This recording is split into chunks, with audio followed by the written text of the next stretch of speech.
evening. Thank you. And welcome to Virtual Arts and Good Talk. This evening is going to be absolutely a wonderful evening while we talk about a lot of the things that have changed in our society. And we have a lovely, lovely guest that we are going to be presenting to you. Her name is Judith Marie Rizzio. However, if by chance we have our executive director here who wants to say a word to you about Good Talks, maybe he'll come on camera. And if, by magic, there is our executive director, Larry Pellegrini. Hi, Larry Lynnie. Pellegrini, how are you? I'm doing well tonight. How are you? Oh, I'm fine now that you can see me. I didn't look like that. I had moss all over my face. Oh, well, you look lovely even with moss on your face. Well, thank you very much. I thought that we would start tonight by really telling the audience what Good Talks is about and the difference between the Good Talks and the chit chat. Oh, Because thank we have you. all of those things that we offer here, and we'd like people to know the difference and how often they were coming. So I'm going to turn that a little bit over to you, and maybe I'll talk a little bit, but I have so much to talk to about tonight that you're going to get tired of Okay, me. So why don't you talk a little bit, Larry? great. Well, thank you for asking about that, Linny. Yes, We no um we problem. began doing these discussions about mostly about diversity and about the just unique places where artists work in Mm-hmm. America, and Mm-hmm. so we wanted to do good talks so that we could represent a lot of those different groups in society that maybe get ignored sometimes. And last month we did um, a a wonderful show about politics and horror, and we had two film directors who we've worked with, horror film directors who we've worked with for a while, and as this month we're doing Judith Rizzio, who I met a couple of years ago here in Portland, who's quite extraordinary, and she's going to be talking about her activism as a stylist. And next month we have diversity in casting, and then because I was That's involved in and Tony and Tina's wedding for so long, we're yes. going to represent some of the people in Tony and Tina's wedding who have been giving back to society and some of the different places that they're working, and we're going to be doing we have a new play festival coming, of course, but then we also have two artists, and we'll go into their studios, one in Rhinebeck, New York, and one here in Portland over at Union Station, and we'll be going into their studios in April. So we have a very exciting group of good talks happening over the course of the next 6 months. I think that's absolutely fabulous. Highlighting people who don't normally get highlighted is one of the things that I really enjoy doing.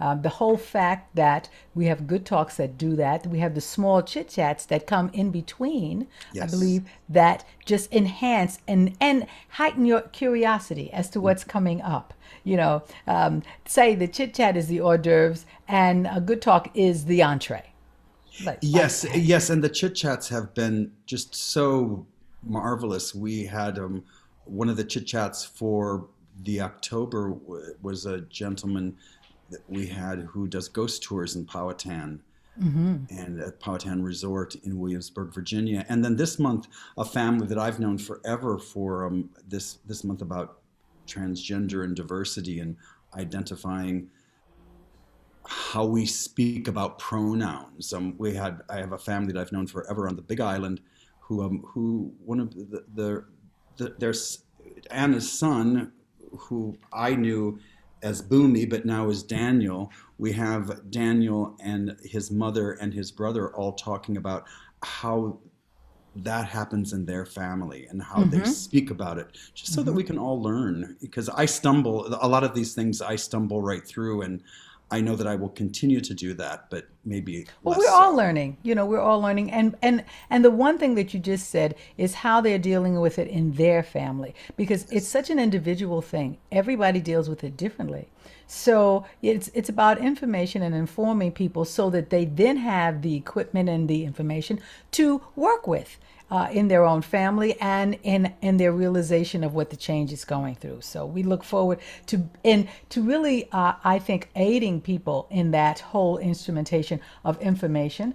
You can come always to Virtual Arts. We're always having something here that's Yes, informative and fun at the same time. absolutely. And and it's just been a joy to be able to do this. I look forward to the future ones, the ones in diversity in January, and then the one in the art studio in April. But also there are the Tony and Tina Giving Back is going to be absolutely wonderful. I look forward to that because I will be able to sit back and enjoy it.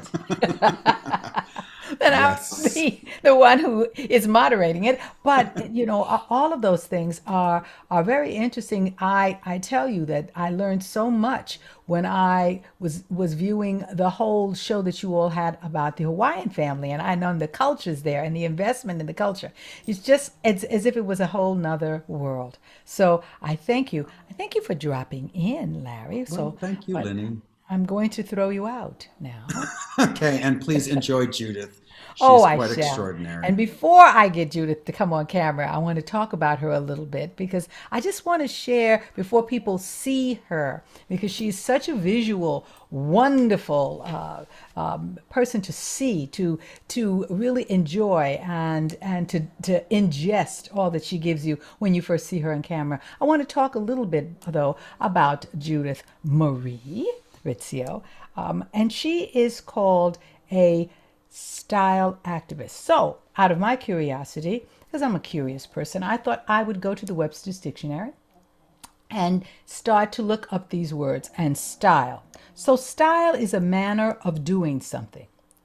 And an activist is a person who campaigns to bring about political or social change. And I think artistic change should be in that. So I think once we get Judith on camera, we're going to ask her, does that come close to one of the things that she is? She is a mother.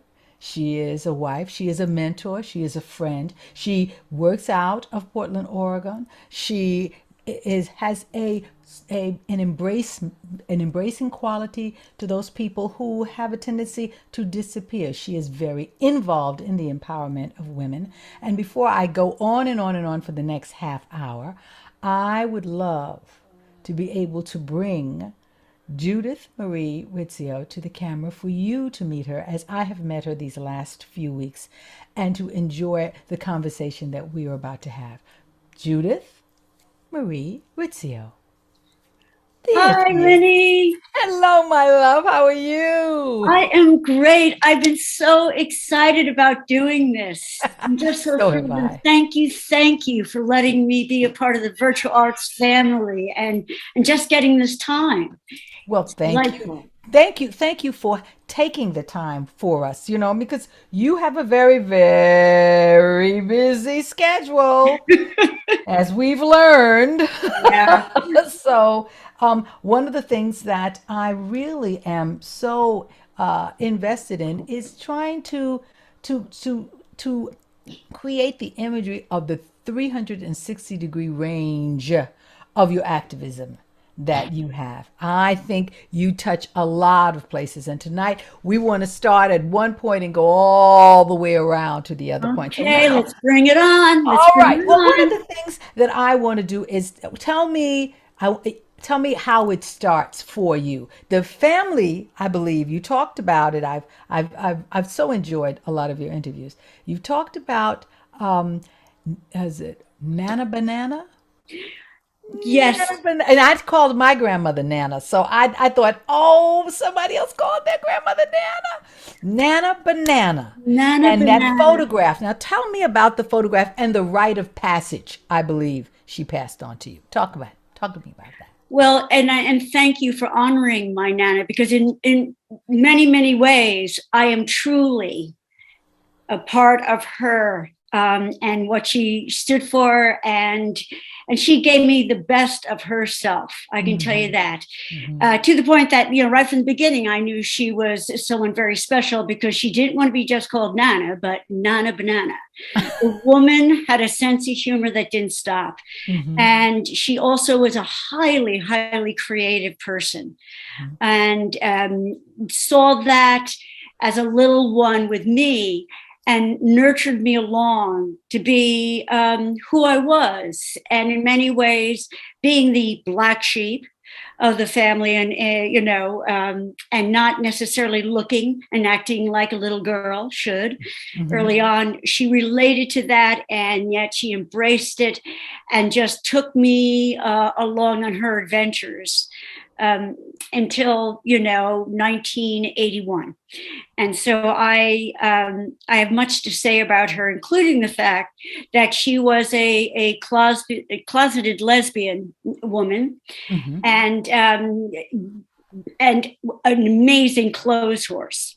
And I think through the creativity of how she dressed, her love for it, her passion, her sense of style, it was a way for her to own a part of herself that the other parts she had to disguise and not allow to surface at all. And so, and I was there watching that along until the very end of her life, when, and a year later, when I was with my mother. It's a great story. And I said to my mother when we were visiting her gravesite, Mom, because my mother and I never really talked about the fact of her being a lesbian. And I said, Mom, I think I need to ask you this, because I really believe this was the case. I think that your mom was a lesbian, a closeted lesbian. And my mother looked at me and she smiled. She said, "Oh, sweetheart, your grandmother was a raging dyke." And she said that with deep respect. All right. The term, I'd be please. And we just burst into laughter, and it was a wonderful moment. But yes, and my grandmother taught me how to sew along with home ec, and she gave me her sewing machine. I have my grandmother's sewing machine. There you go. Many of us during that, especially in the 50s and 60s, women were sewing in the 20s. A great deal. A great deal. Yes. A great deal. And because the fashion as today, and you will talk about that, and I know you will talk about it, it's geared towards certain sizes, certain things, the way people are supposed to look. And so in those days, people say, well, I don't look like this, but I can sew. So I will get a pattern and I will increase the pattern. Yeah. I will lengthen the pants, or I will shorten the pants, or I will. So that's a very important thing. And I think when you are different, and that's one of the words that we're going to talk about tonight, when you are different, you have to seek those things that give you the empowerment of equality. Yes. I'm going to step back one moment real quick. Another reason why women sewed, the concept of mass production of clothing and brands for everyday people did not really happen until, the end of the 30s. And so it was, it's what you did. And especially for people that didn't have huge budgets, Exactly. You would redo, revamp. You would take, those that were extremely in poverty, use flour sacks and create, did amazing things. So as a part of that. But now let's go forth though and talk about different. Well, one of the things, and different is a very interesting word. I want to give a little background as to why I think I have an empathy, an equal kind of feeling about it, because in my life, being an only child, my mother had a sister who never walked. She never walked. They carried her everywhere. And she had a child. And at a very early age, they told her not to have a child. But she did. And my cousin Joanne became my sister Joanne when her mother passed away.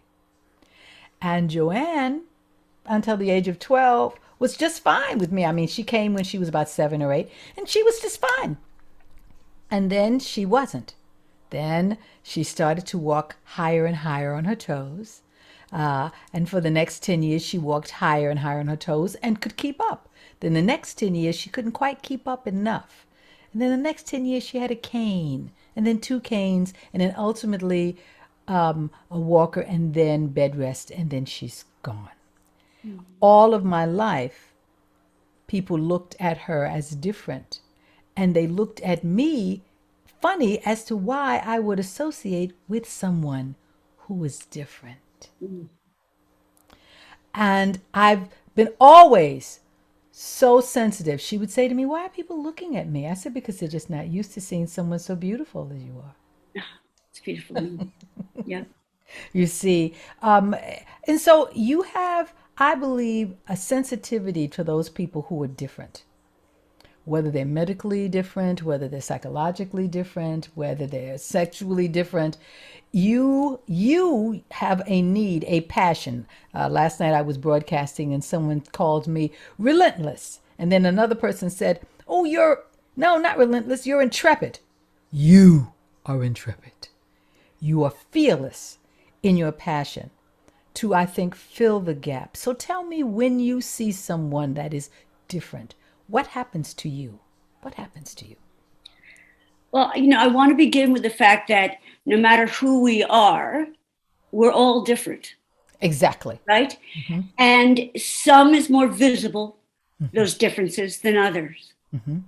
And I early on felt that difference within my own family structure, knowing also very early on that I did not fit the norm of body shapes for a girl and then a young woman.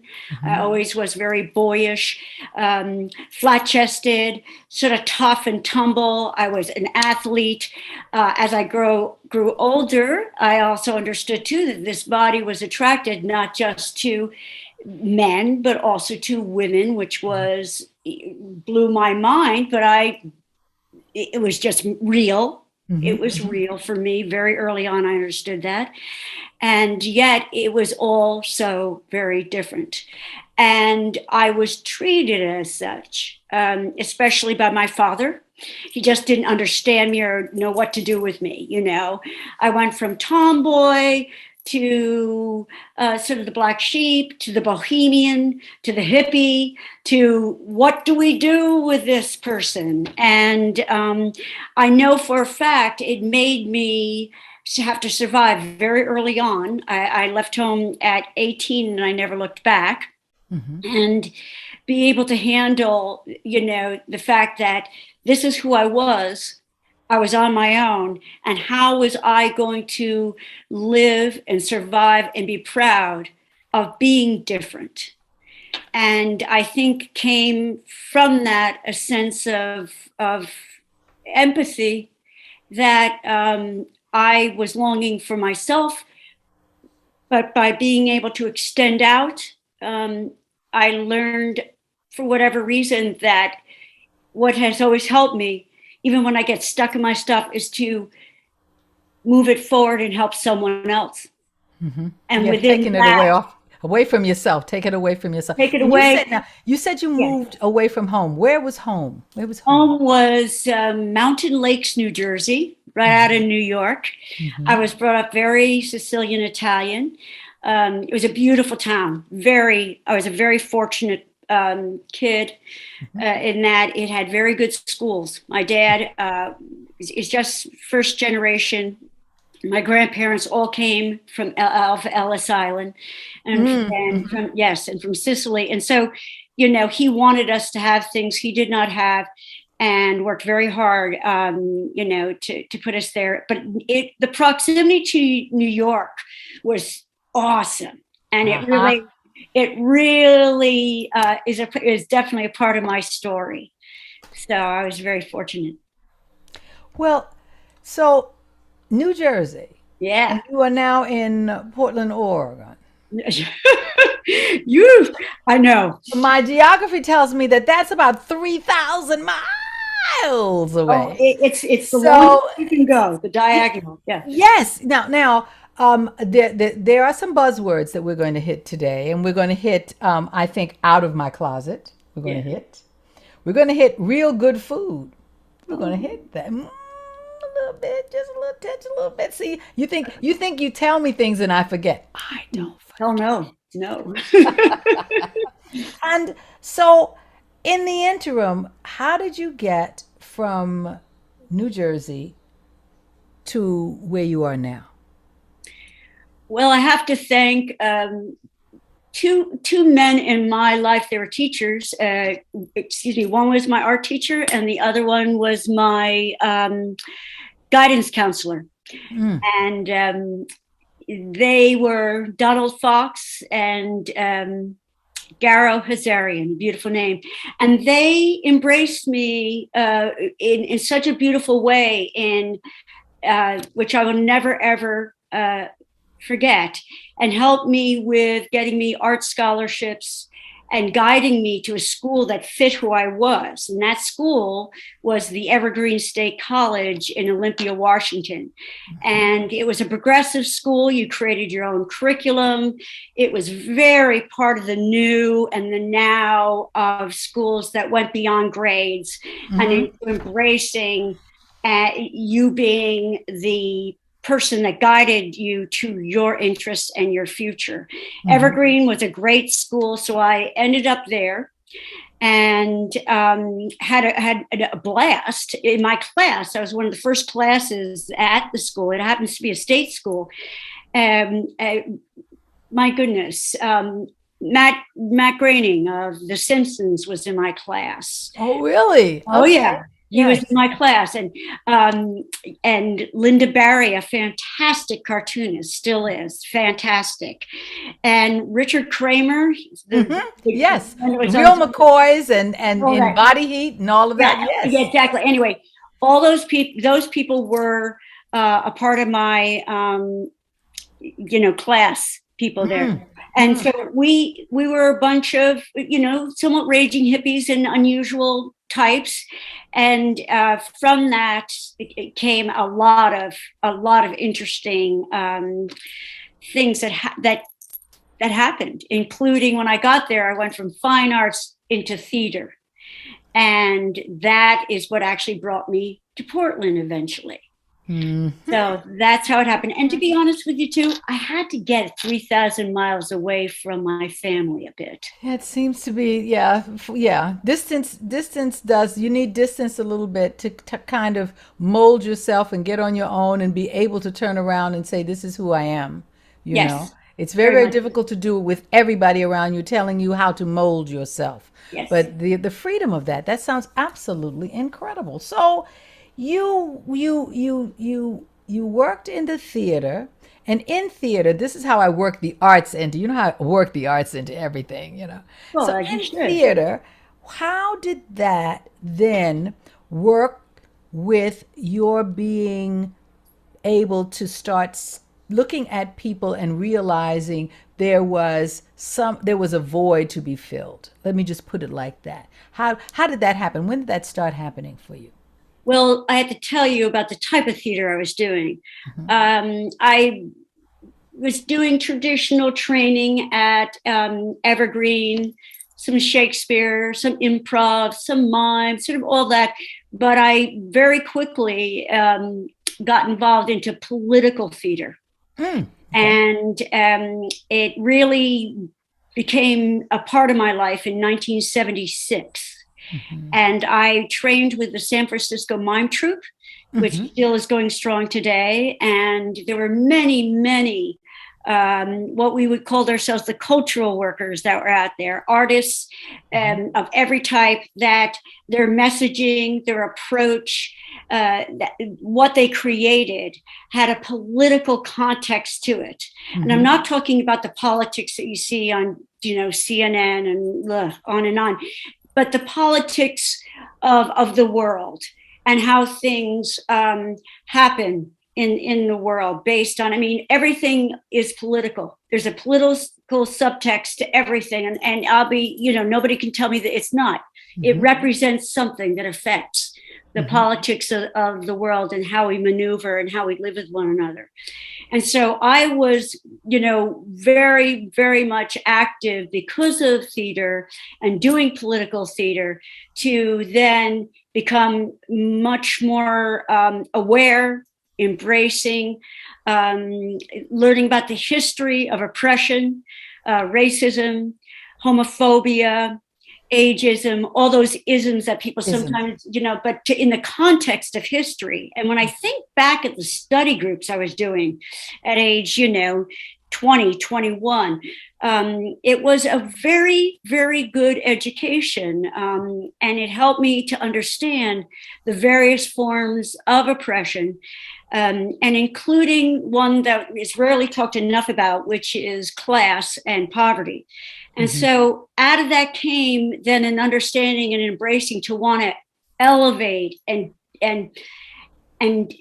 tell the stories of people that were more marginalized or always lived on the fringes because we did not fit the privileges. Yes. Those were not, who were not serviced as well as others.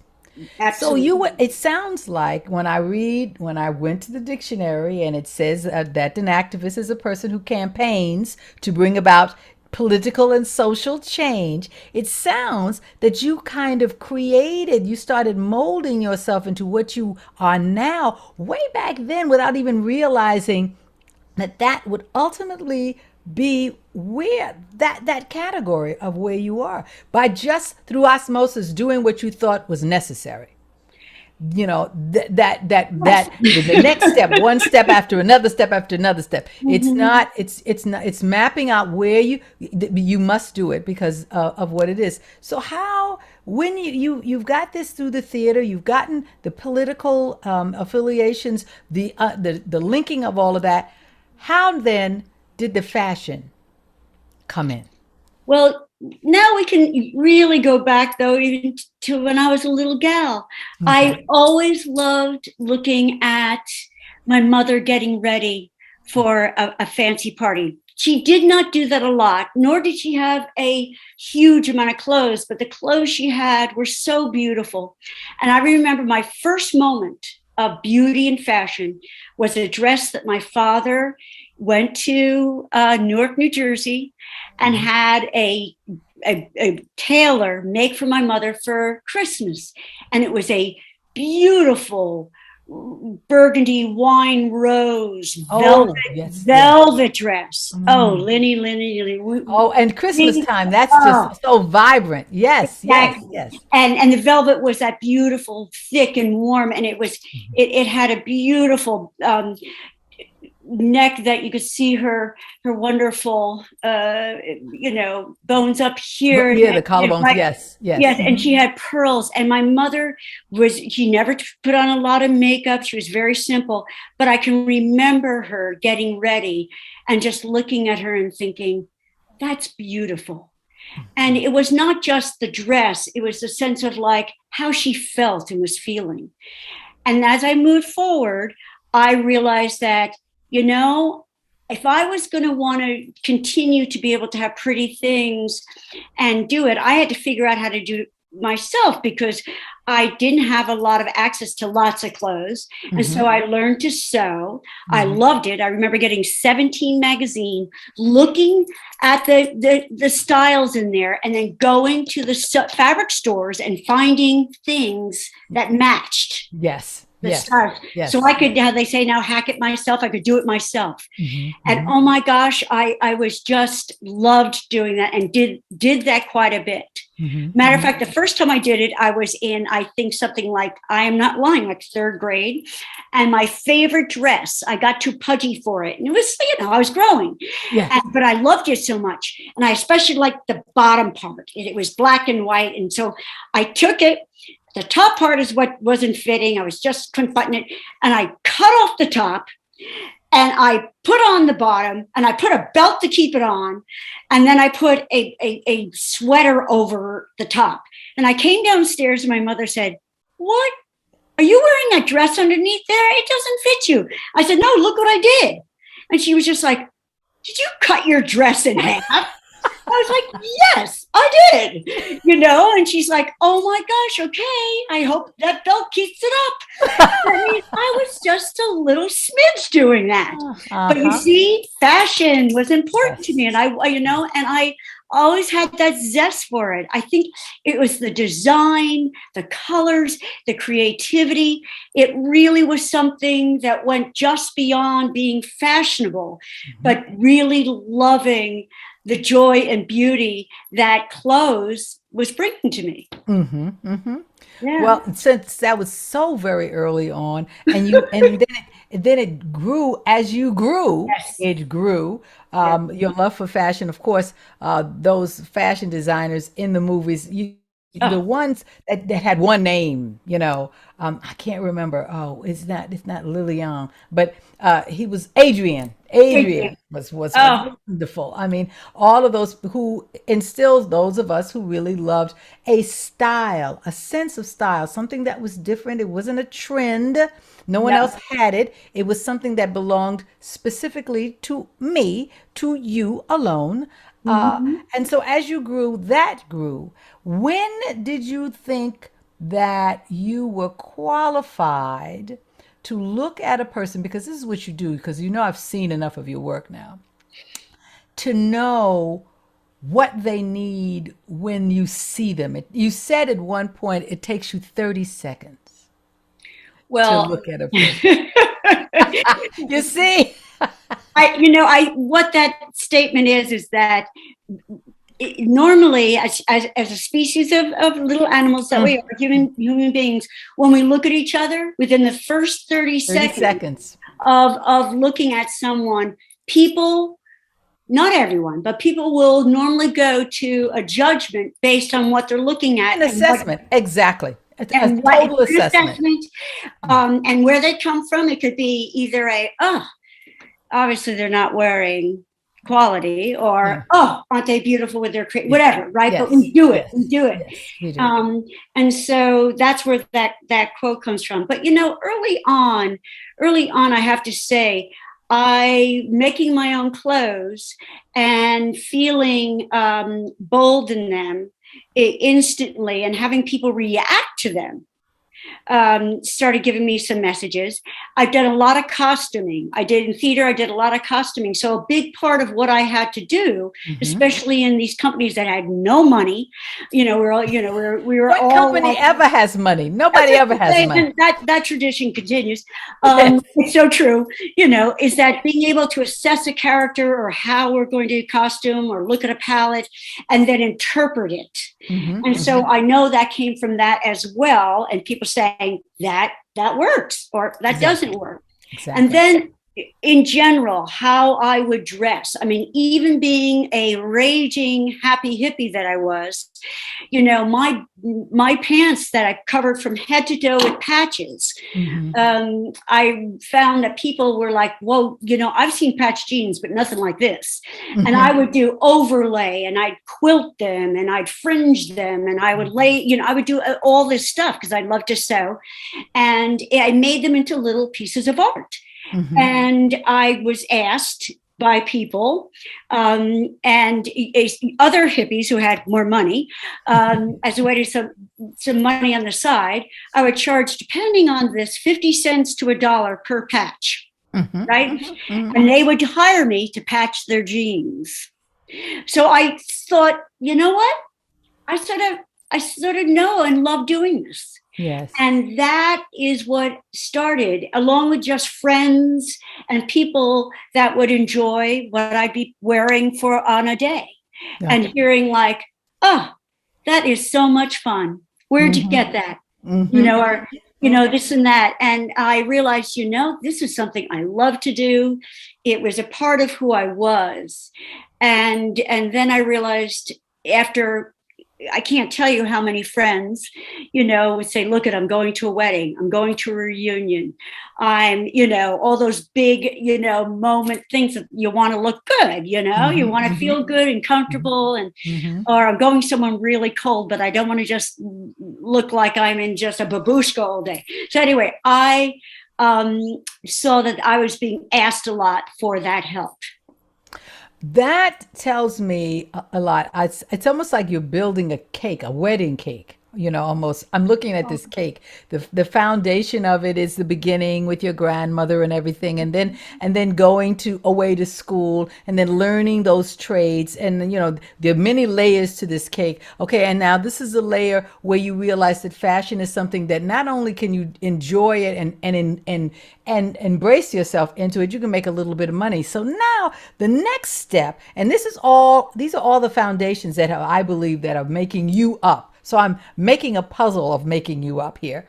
The next step is when you thought about what clothes did for you and what it could do for other people, what you saw that other people, the disappearance that you talk about, that happens in age, in races, in classism, all of those isms that you talk about. Let's explore that a little bit.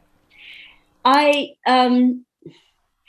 had a lot to do with the fact that because I was on my own for so long, I had to figure out a way to be able to enjoy fashion and things that delighted me by being a bit of a scavenger and diving in, and literally that meant the bins.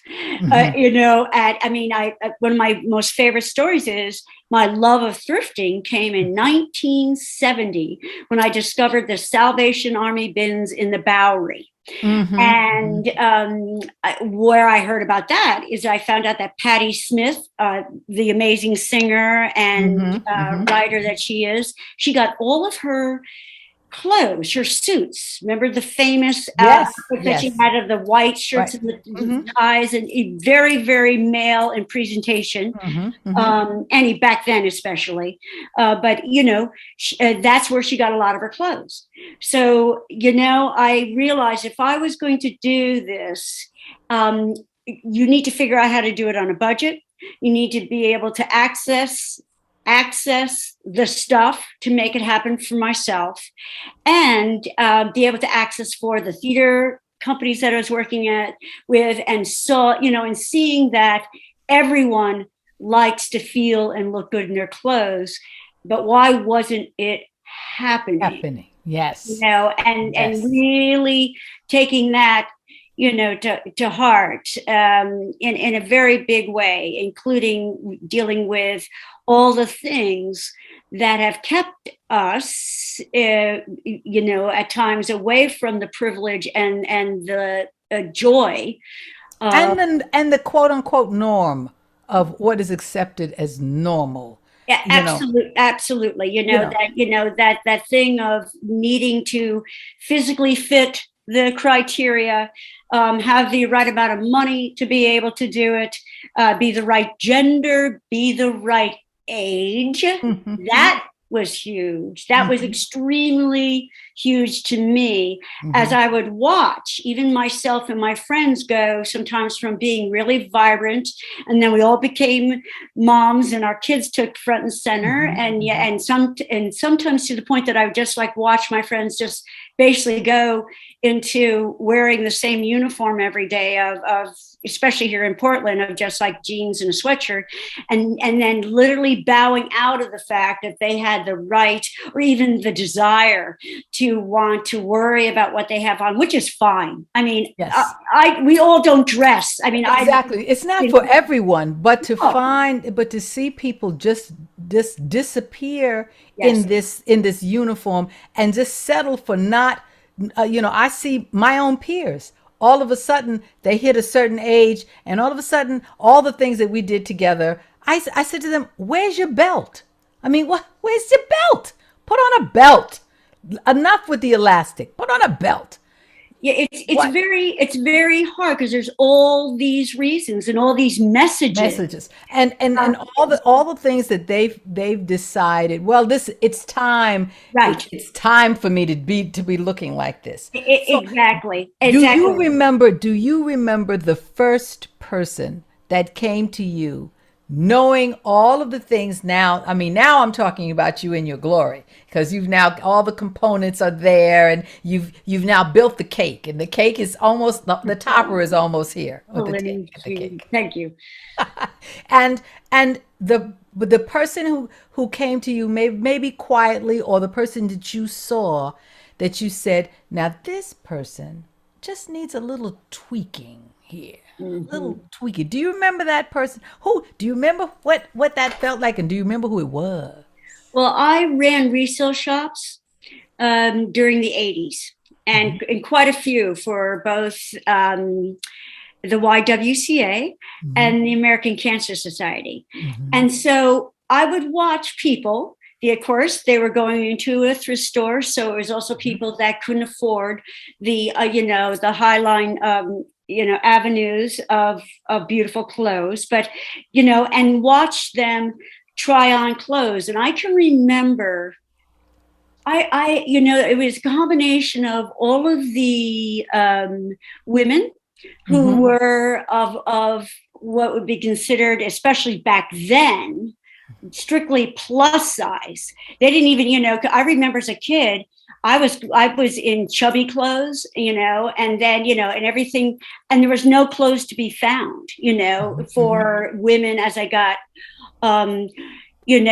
older, except, sack dresses or very, very, Moo-moos, those moo-moos. yes. And Yes. there's nothing bad about a moo. I love a good moo. So do I. But But they were, but yes, yes. but that was all that was available, Mm-hmm. like it Mm-hmm. or not. And Yes. it was because, the bizarre part about that is that there you were in those, and it was doing the very thing which made you even feel a bit larger and look possibly that way, because it just Mhm. is tent dressing. And Exactly. it's just totally unfair. There was not 1 ounce of care about basically how you looked. It just Hmm. happened to fit, and aren't you lucky? Hmm. So anyway, I do remember, though, I'm going to go to the story of, there would be, and of all ages, but especially some gentlemen that would come in, and who obviously they were there shopping for their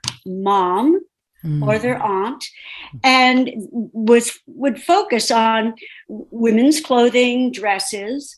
And I realized that they were shopping for themselves. Hmm. And you could see they're looking away, and, just sort of scurrying through the store so no one would see them, lingering too long In uh, one in, particular place or the in other. one Yes. particular place. Hmm. And Hmm. and I made a decision when I saw this. Hmm. Um, and this particular story was in 1980. Hmm. This very wonderful gentleman, and I said, look at it. I walked up. I said, I've been noticing that you have such a great eye, for these beautiful dresses that I said, if at any point the store closes at 4 o'clock, and I would just love it if you would like to come in and go shopping with me, because I think we could have some fun. Hmm. And that's In all I privacy. In privacy. Yeah. well, I knew right away that one thing that people need, be you no matter who you are, to venture into maybe rediscovering and Hmm. allowing yourself the right, and permission Hmm. to dress who you are, and enjoy and celebrate that. And sure enough, it took a few times, but he showed up knocking on the door, Isn't that fab? Now, and it was really this great. this then gives me my entree, because of course, I knew that we were going to be talking forever, Yes. but this gives me the entree then to tell people, not only are you a stylist for women who might have had some medical issues, for those women who had the ageism issues, who have forgotten who they were, they kind of got lost or disappeared in something, Mhm. that you also have been a beacon and a mentor to those people who have gone through sexual transitions, and and the transgender community is one that needs a certain kind of identity. Now, to start this conversation off, I want to acknowledge that November the 20th is the Transgender Day of Remembrance. Yes, it is. Yeah, you know, where, and I think, and to tell our audience, so that is a day where, and I believe the woman was Gwendolyn Smith. She held a vigil for Rita Hester, and this Rita Hester was the victim of a violent death because she was a member of the transgender community. I've had a member of my family meet the end of their lives the same way because they were a member of that community, and two other members, because they were gay, meet their death in a violent way. So to have someone who is there to be a beacon to when they are at a crossroads trying to find their own identity is who you are. And there is my topper. See, I tell you, I built my cake. And boy, does it sound delicious. It is a wonderful, wonderful gift that you give all of the people that you assist in finding their own identity, their own comfort zone. Mm-hmm. And in this particular time, I think that I'd like to share with the audience a bit of a conversation that you had with a member of a community, and how you guided them, I believe, to find a little bit more of their identity. And if I'm not mistaken, I think that all of our wonderful technical people will be just about ready to show us a little bit of that clip with you and Noah. I am thrilled to have this opportunity with you. And tell me, let's just start from the beginning. When you think of fashion, what does that mean to you? What does that bring up for you? When I was a child, I actually wanted to be a fashion designer. Oh, wonderful. I thought for sure that I was going to be a fashion designer. I, had sketches. I watched Project Runway the moment it came out. I knew I was obsessed with Edith Head and the great, fashion of the Dior New Look and all of the real great silhouettes. I loved the cinched in waist, super wide skirt, all this movie magic costuming has just always been so fascinating to me. Mm-hmm. And then as I got older, that sort of slipped away, and my own relationship to my own body as I entered puberty, a puberty that didn't really suit me and made a body that I didn't really like. I became less interested in clothes, especially the clothes that I felt were available to me as a male presenting person at that time. I felt that the only options were really, really boring. So there was a period of about 6 years where all I wore were black t-shirt and black shorts, every day. Your uniform. Uniform. Yeah. Where it was almost like, I don't care. This body doesn't fit me, so I don't care what goes on it. So I have, as I've transitioned, I've been working on finding my sense of style, and especially shopping for clothes as a plus size person has been a struggle, but I have managed to find some really good, not too expensive, because I'm a grad student, retailers that have really nice clothes, and just building a wardrobe of solid staple pieces. I've worn this jacket 6 or 8 times in the last week. We all have our go-to pieces, and that's a good thing to have. Mm-hmm. That's great. Well, now that your body fits who you are, and beautifully so, when you think of, and go for the the good stuff, no matter if you can afford it or not, whatever, what would you like to reach for when you think of who you are now, what your body feels like now? How would you like to push your fashion understanding of yourself now? I would love to play more with heightened femininity, the things I enjoyed as a child that I even now sort of shy away from as a larger person, because I feel, it's hard to dress.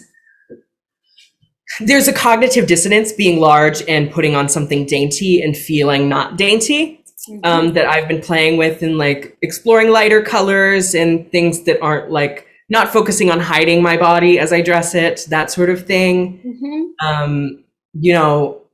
Grace Kelly, classic looks, Audrey Hepburn, those sorts of, like my dream wardrobe is Barbra Streisand in Funny Girl. Oh gosh. The opening scene of her in that leopard coat with the hat, was just such an impact on me when I first saw it. And I like pushing the boundaries of not what is what is acceptable, in terms of like, we don't really see people walking around the street in statement pieces anymore. Yeah. And I love, that sort of thing. I love a fur coat. I love, like I said, like the orange dress with Barbra Streisand on the tugboat. Like, I love drama and vintage inspired pieces in my fashion. So incorporating that I think is my goal as I build a wardrobe and move forward. Well, you've come to the right person, in the sense that, and I'm not saying every day, that we go out there in our leopard print. By the way, I think you'd enjoy this. Do you know what they used to call leopard print or cheetah print in the 50s? What? Puss print. No. Yes. I love that. And, so from now on, I will be referring to this as puss print. Yes. Just between the girls. And the fact is that, when you think of going bold, it's another privilege that sometimes, especially if you happen to have not a small, petite little body, that sometimes people will think it's just not in their realm of fashion. And what's so interesting is that when you do see someone, and I'm going to post this to you, when you see someone walking down the street, no matter who they are, what size they are, etc., age, everything, and they're wearing something fabulous, do you ever look at that person and think, oh, they should never wear that? Or do you go, oh, who is that person? Mm-hmm. Right? The second one, always. Exactly. And that's the thing that I think I can't convey enough. Because I work so much with people that their whole life, they have that vision, and you have such an amazing sense in history and passion for it at a very young age. So there's a part of me that says, oh my goodness, it's time to live the good life, and dive in. And what's interesting is the people that are able to do that, no matter who they are, and walk out in it, bring such a presence amongst us that not only brings, hopefully, them immense joy, living their best life in clothes that mean something, express them, inspire them, tell us about who you are with just a glance, but it also makes other people just feel great. You'll be so surprised and maybe a little bit like, whoa, because people will stop you and go, oh my gosh, you look so hot. You look amazing. Tell me about this. That's so refreshing. I mean, it's just, good. you see her, you see the face, Yeah. Just realizing that there's someone who shares that with the vision of all those wonderful photographs, the Givenchy, Adrian, Edith Head, all of those people who we all share in a love of fashion. Mm-hmm. I think the important thing today for me is that we find the things that we have in common, not so much the things that make us different. And that because we all are different, as you said in the very beginning, but we all have so many other things that we can share. You see yourself in other people. And it's so wonderful to see that. It is. And I want to say the commonality, be you trans, be you, everything in between and Between. either side and everything, there's a commonality in regards to fashion. And they are basically clothes that you enjoy, clothes that fit you well and you feel comfortable in, and clothes that might go beyond and give you a sense of self and presence in the world that makes you be a part of it and not disappear. Exactly. And that is, that is extremely important to me. And that is something that, and then the stuff in between, like one thing I learned actually from Noah, further on in our discussion there, was the fact that Noah's concern and desire in regards to fashion was, could you please, let's talk about getting shoes that fit my size foot. Yeah, exactly. Yes. And yes. It's very, very practical stuff. Yeah. In between, everyone sort of has the same desires, but it's the actual industry's needs to step up so that people can take part in that. I think the communication needs to tighten so that people understand that there is an evolution that's happening. People on both sides need to speak to one another, to explain what is needed, and to explain the growth that needs to happen for both of us. For a woman who is born a woman, for a woman who transitions, for a person who transitions into a female, those things, there are things to understand about both of us. And the conversation needs to be had. And I am declaring that there shall be a conversation. I'm sure you'll do it. It's necessary. It's necessary. I tell you, we are nearing the end of our hour with you. I can't believe it either. This is and there's so much more. So I'm going to invite myself back sometime. Of course you can. Let's take on. We have to. It's then we have to build. We've built the cake, so now I guess I have to make some ice cream to go with it. Exactly. Can I quickly just show you what I have on today? I would love to see it. And this is important because it's very important for people to see this. And I'll point out, my glasses are from my first trip to Italy, and I saved up all my money, and this was the treat I got. These were from a thrift store. This is an amazing Pendleton vest that is made by a local company called O'Fields. And they take Pendleton scraps and make them into beautiful garments. And this red polka dot jumpsuit, which is one of my favorite pieces, you'll see it a lot in my PR, that came from a thrift store, and it was as is. It was totally hanging off the thing. It was ripped here and there and stained. And I took this sucker home, re-sewed it, washed it, and it is now one of my favorite pieces. So again, you blend the both and can come up with. You know, and I think the thing that people need to understand about everyone is that fashion, usually those people who really, I know, being a person who is concerned about fashion myself, I do it for me. I mean, some people really think, well, you dress up for everybody to say something to you. No, it makes you feel good. Yes. You really do. All right. So here we go. If there's nothing else that I want to get across, it's this. You have the right to not disappear. You have the right to feel confident.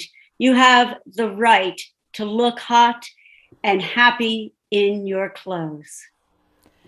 That is absolutely the best ending of what we could say for part one of our conversation. Oh, and thank you, Lynnie, and thank you for keeping so many conversations that are not said out loud. You're truly a woman that's living her life out loud. And thank you for that, darling. Thank you. Thank you very, very much. It's just been a pleasure learning about you, meeting you, talking to you.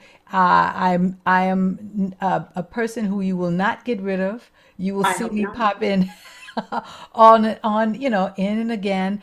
And I'm so very, very proud to know you and all that you do for all the people that you do it for. I think we are both driven by people that we've lost in Yes. our lives, and they've given us incentive to move forward. Those are stories that we have yet to share. A couple of those stories to share, and here we are. We are doing it. We do some of it for them. We do some of it for them, and some of them were here for a little time, and that time was to give us impotence to live in their light also. Absolutely. Yes. And to really live your life in your passion.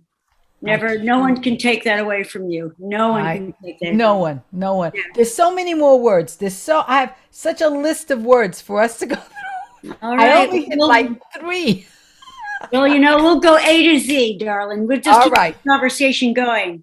All right. I love you dearly. I love you too. So very, very much for coming to visit us here on Good Talk in Virtual Arts. And Virtual Arts loves having everyone here. Come and visit us at Virtual Arts. We have good talks all the time.